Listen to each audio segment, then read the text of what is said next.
Put those fries down.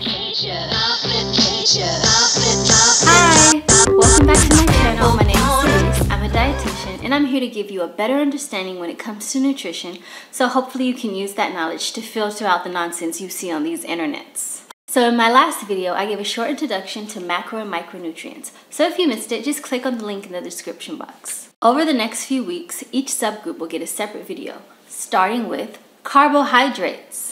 Carbohydrates get a bad rep, but most experts will agree that they can be part of a healthy diet. Carbohydrates, or carbs, are basically just sugar molecules that can link up to form fibers and starches. Starches and sugar break down in our digestive system into glucose, aka blood sugar.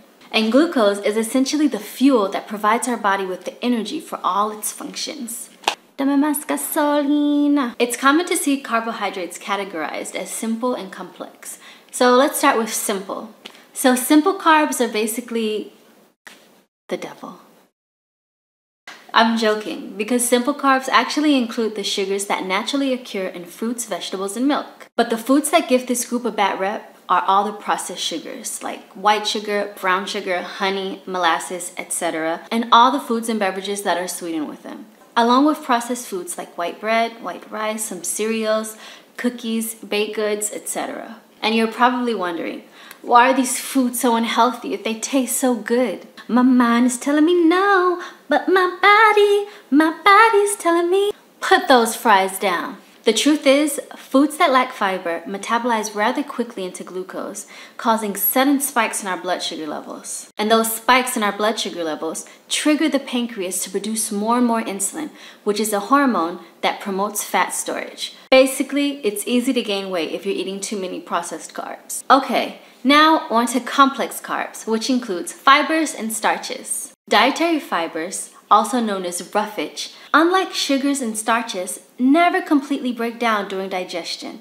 Instead, they travel through our gastrointestinal tract and promote regularity, and they even help control our cholesterol. Vegetables, nuts, beans, fruits, and whole grains are excellent sources for dietary fibers. Starch can be found in some of the same foods as fiber.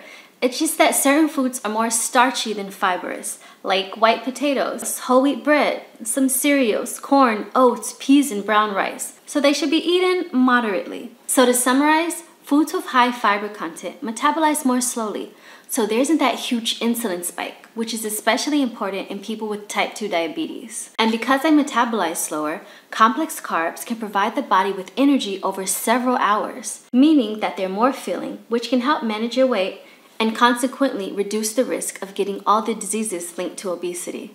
Eating too many calories from any food group can eventually lead to weight gain.